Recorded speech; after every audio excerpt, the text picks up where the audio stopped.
Okay, so we will continue with the properties of bases. So we have already understood acids and now we just need to understand the bases. Okay.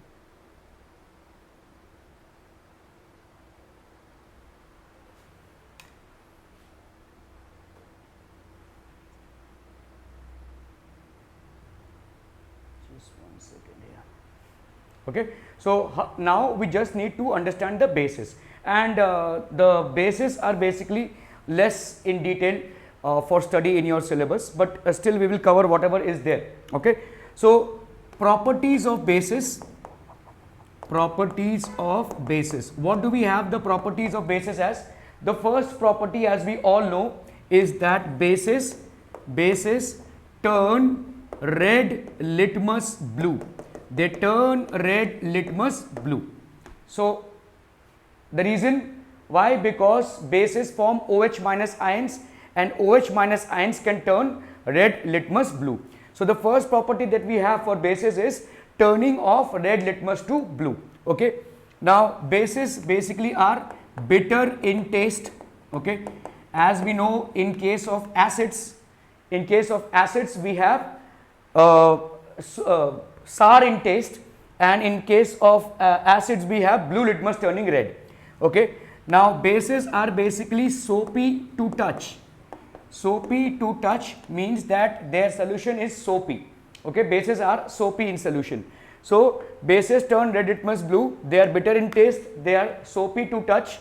Okay, what else do we have as functions of bases? Okay, now bases react with, see, we have seen that acids react with metals to form hydrogen gas. In some cases, bases in only some cases, okay, and I will make you understand in which cases. Okay, in only some cases bases react with metals to give hydrogen gas. Okay, to give hydrogen gas. Only in some cases bases react with metals to give hydrogen gas. Now let's take an example here. Let's say, for example, we have a strong base NaOH and this reacts with metal zinc. Okay, we know that this is sodium hydroxide, that is a base, and it is reacting with zinc, which is a metal. Okay, what do we get here? Na2ZNO2 plus H2 gas. Okay, so we'll just balance this 2 NaOH, Na2, ZnO2, and we have H2, hydrogen gas. Okay, this is called sodium zincate. Okay, and this is basically hydrogen gas. Does this happen with all metals? No. There is a reason why this is happening. Okay, the reason here is that sodium is very much electropositive as compared to zinc. Zinc is almost an electronegative element as compared to sodium. So in this case, if you actually look at this salt, okay, if you look at this salt, okay, this is how Na, see, salt will always have a cation part and an anion part, a positive part and a negative part. So Na, this is basically the positive part, and ZnO2 minus is the negative part. Okay, Na plus is the negative positive part, which is the cation part here, and this is the anion part. Okay, generally in salts we see that the metals are the positive part and non-metals are the negative part, but in this case zinc is basically behaving as a non-metal in association with oxygen, so it is behaving as an anion. Okay, and here it is behaving as a cation. It is just an exception. Okay, not all bases. Okay, so what will be the basis of this reaction? Bases only in some cases react with metals to form hydrogen gas. Okay, not all bases will react. So bases which have, let's say, sodium as their constituent particle, or which have potassium, which are highly reactive metals, they will be able to, see, they are so reactive and they are so highly electropositive that a metal which is in the bottom of, or rather very lower than them in the electrochemical series, will actually behave more or less as a negative element. Although zinc is not electronegative, but in compared to sodium it is electronegative, and that's the reason it is forming here. Okay, so this will not happen everywhere. Okay, and we cannot make it a standard equation. Just as in case of acids, okay, acids react with metals to give hydrogen gas. That's standard, okay. That is applicable to all acids. All the acids will react with metals, irrespective of whether they are strong acids or weak acids. They will react with metals to liberate hydrogen gas. However, in the cases of bases, it's not the same. Some bases react with metals to form hydrogen gas. And when will this happen? When the metal with which they are reacting is less electronegative. Okay, is this understood? Okay, so we'll proceed ahead with the other properties. Okay, so the fifth property is a very common property, which is what? The fifth property, I'm just adding it here, neutralization reaction. Okay, we are already aware and we have learned this in acids as well. So this is a reaction which is common to both acids and bases. So base plus an acid will give you what? A salt plus water. Base plus acid is going to give you salt plus water. Okay, so let's say we have NaOH and we treat it with sodium hydroxide, that is basically sodium hydroxide, and we happen to treat it with, let's say, hydrochloric acid.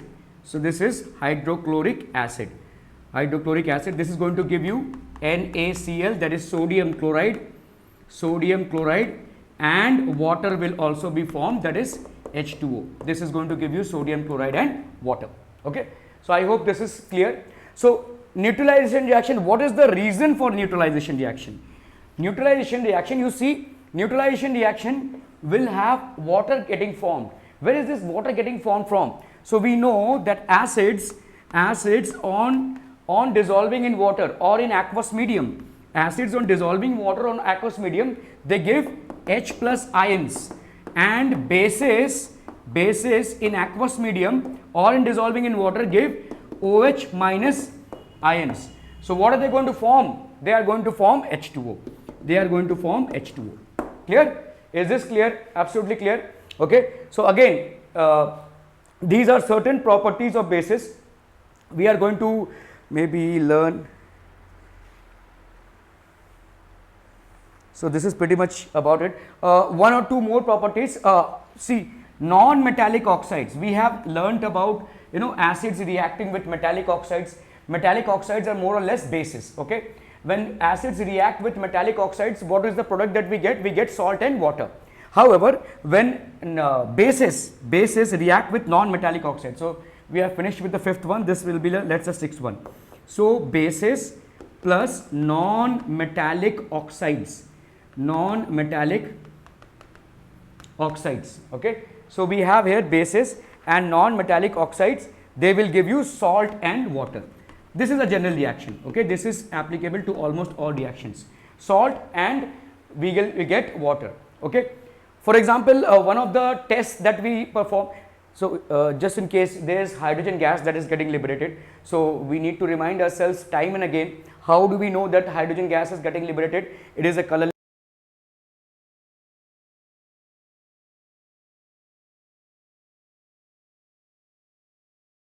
gas, it is an odorless gas, but it produces effervescence, and when we bring I'm sorry a lighted matchstick close to it, what will happen? It will burn with a popping sound. That's the characteristic of hydrogen gas. Okay. Now bases plus non-metallic oxides gives you what? Salt plus water.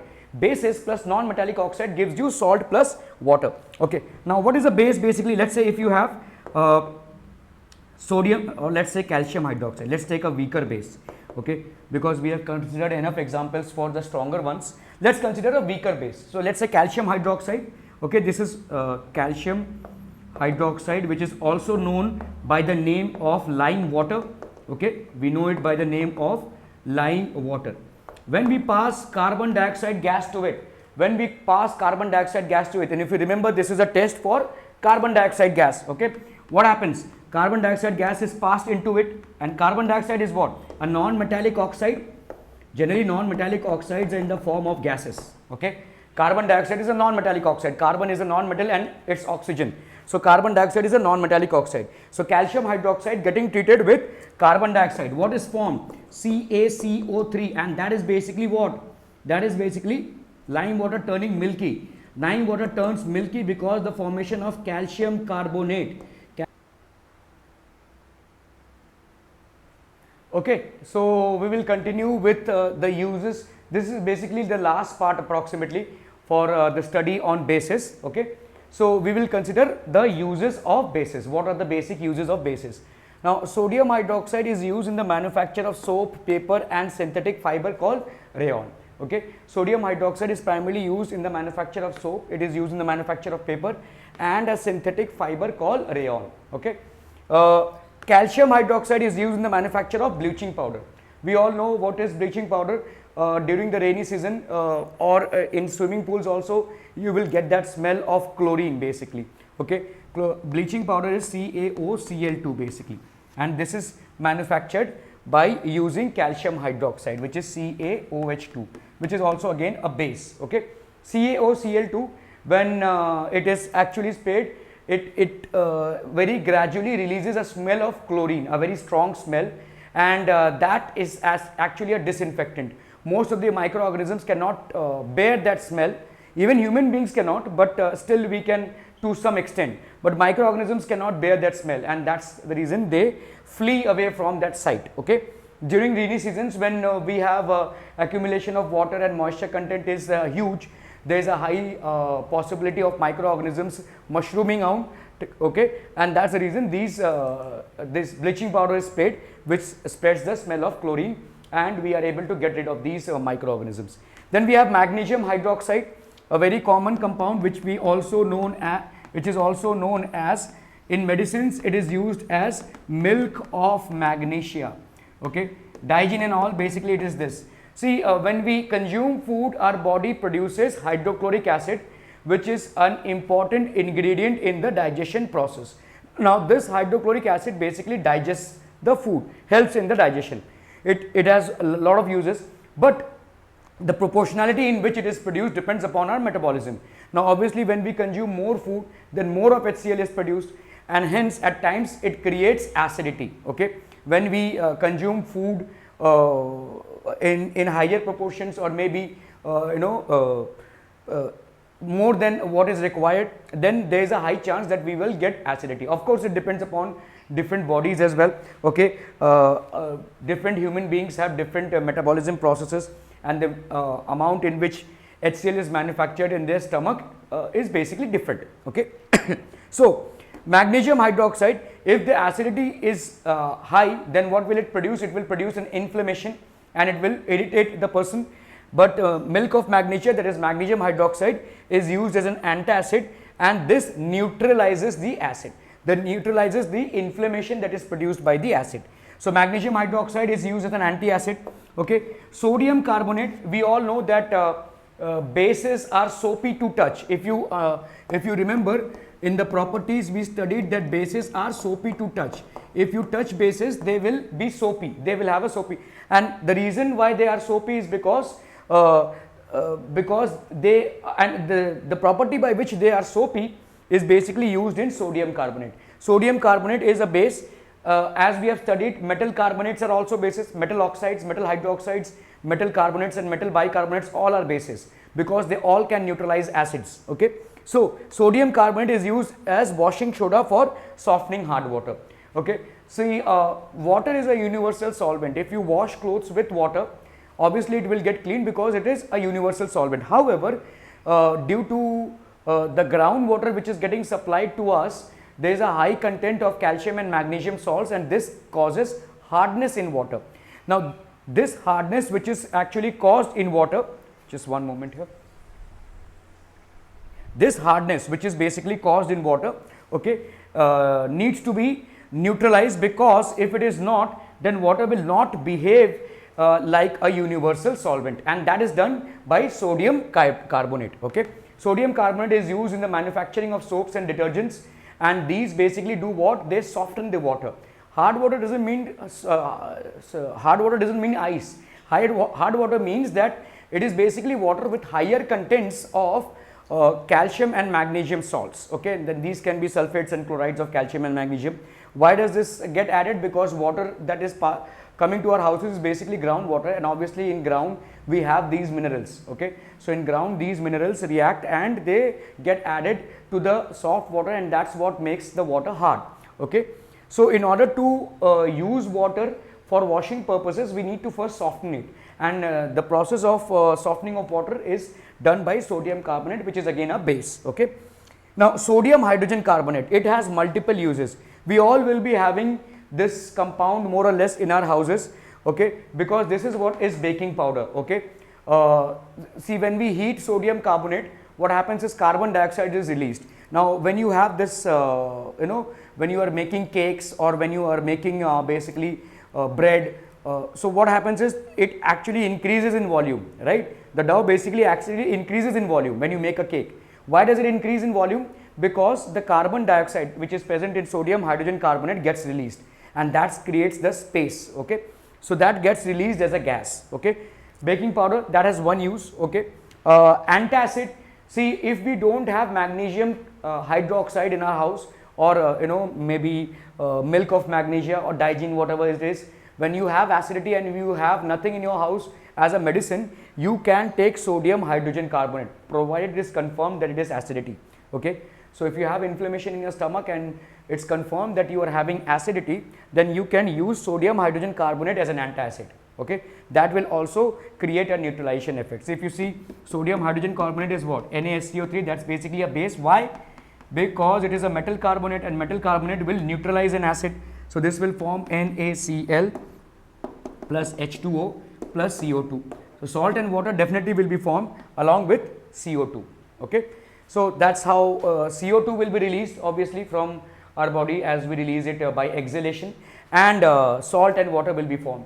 Okay. So this acid which is causing inflammation, the impact of it will be reduced, because salt is very much there in our body and it never causes inflammation. So water is there, and carbon dioxide will be released as a gas. Okay. So sodium hydrogen carbonate again can act as an antacid. Antacid means a compound basically which can neutralize an acid, the impact of acid in our body. So milk of magnesia is an antacid, and for domestic use as a medicine, we can also use sodium hydrogen carbonate. Fire extinguishers, see, these are called soda fire extinguishers, these small fire extinguishers that come, okay, which are fitted in your cars. You can also see it in small offices. Okay. What happens is, fire extinguisher is like something like this. Okay. This is basically, there is a nozzle out here, we all have seen this, there is a nozzle out here. So what happens is, here you have H2SO4, okay, sulfuric acid, or maybe NaSCO3 is filled here, Na sodium hydrogen carbonate, baking powder is kept here, and we have concentrated sulfuric acid here. Okay. So whenever we have fire, so what happens is we press this nozzle. The moment we press this, what will happen is, this is like suspended, this gets inverted, and this entire acid spills over it. Okay. So what will happen when the acid spills over it? Now NaSCO3 is sodium hydrogen carbonate, and H2SO4, when it is added to it, what will get formed? Na2SO4 plus H2O, that is salt plus water, and since it is a carbonate, it will release carbon dioxide gas. Now this gas is formed in huge quantities and it releases with pressure. So it comes out of the nozzle as with pressure, and we all know that carbon dioxide is a fire extinguisher. So let's say this entire thing has caught fire. When you press the nozzle, the carbon dioxide moves out of it and it forms a layer on this. Okay. A carbon dioxide is basically what? A carbon dioxide is a non-supporter of burning. It is a fire extinguisher, so it will extinguish the fire. Okay. So Na2SO4 plus H2O plus CO2, this CO2 basically extinguishes the fire. Okay. So these are certain uses of bases, and with this we are completing the bases part in acids, bases and salt. We are done with acids, we are done with bases. Now we will do certain features of acids and bases both, and then we will move on to salts, and then we will do questions as well. Okay. So please do keep watching and enhancing your knowledge. In case I have missed out on covering something, or in case you need clarifications on some aspects, please feel free to post your comments in the comment section or reach me personally through my number which is provided in the description. Okay. Thank you so much for your time. You can take a snapshot of the same. Calcium carbonate plus water. Okay. Calcium carbonate plus water. So calcium hydroxide, which is a base, when treated with a non-metallic oxide, base plus non-metallic oxide gives you a salt. Salt. Why have I put a down arrow here? Because it means precipitate. Okay. So it forms a precipitate which is calcium carbonate, and that's what turns lime water milky. Lime water gets turned into milky appearance because of this, and we also get water, salt plus water. So base plus non-metallic oxide gives you salt plus water, and this is basically a test for carbon dioxide. Just to reiterate here, if you pass carbon dioxide for a very long time, again this will become colorless, which will become from a precipitate form, it will move to a clear solution form. Why? Because this calcium carbonate, after consuming carbon dioxide for a very long time, will get converted into calcium hydrogen carbonate. Okay, and calcium hydrogen carbonate, mind you, is soluble in water, and that's the reason it forms a colorless solution. Okay, so these were pretty much about the reaction or chemical reactions of a base. Just to reiterate quickly and summarize: properties, okay, turns red litmus blue, bitter in taste, soapy to touch, okay, they have a soapy appearance. Bases only in rare cases, only in some cases, especially when you are treating an alkali base or an alkali with an alkaline earth metal base, okay, then you will get this reaction. So basically, if you treat sodium hydroxide with zinc, you have to heat this basically, it will not happen on its own. Okay, so what will happen is, this zinc in front of sodium has such high electropositivity that zinc will be almost negative in front of sodium, and that's the reason this compound is formed, which is known as sodium zincate, and hydrogen gas is liberated. Okay, it doesn't happen with all metals, very few. Okay, so very few metallic hydroxide or alkalis rather will react to give hydrogen gas with metals. Now this is very different in if we compare it to acids. Acids also react with metals to give hydrogen gas, but every acid will react with metals to give hydrogen gas. Okay, how much of hydrogen gas is evolved, that depends upon the strength of the acid, but definitely it is a definite reaction. This is not a definite reaction, it happens only in some cases. Okay, but for acids it is definite. Acids plus metals is going to give you hydrogen gas. Okay, that's for sure. Okay, now again, neutralization reaction common to both acids and bases. So when we react an base with an acid, it gives you salt plus water. Okay, so base plus acid will give you salt plus water, and this is why, how is it forming? Because base gives you OH minus ions and acids gives you H plus ions, and that's how water part is formed, and the remaining part forms the salt. Okay, base plus non-metallic oxide. Non-metallic oxides are generally in the form of gases: carbon dioxide, sulfur dioxide, nitrogen dioxide, ammonia. Okay, all these are basically in the form of ammonia is not a non-metallic oxide, but they will generally react, non-metallic oxides will generally react with bases to form salt and water. Okay, so as in case of carbon dioxide, we have this test wherein we blow carbon dioxide into lime water and it turns lime water milky. That confirms the presence of carbon dioxide. Okay, why? Because we have a salt, that is calcium carbonate, which forms as a white precipitate that gets settled down in water. Okay, so this pretty much completes about bases. We will learn about other things in the next slide. You can take a snapshot of the same.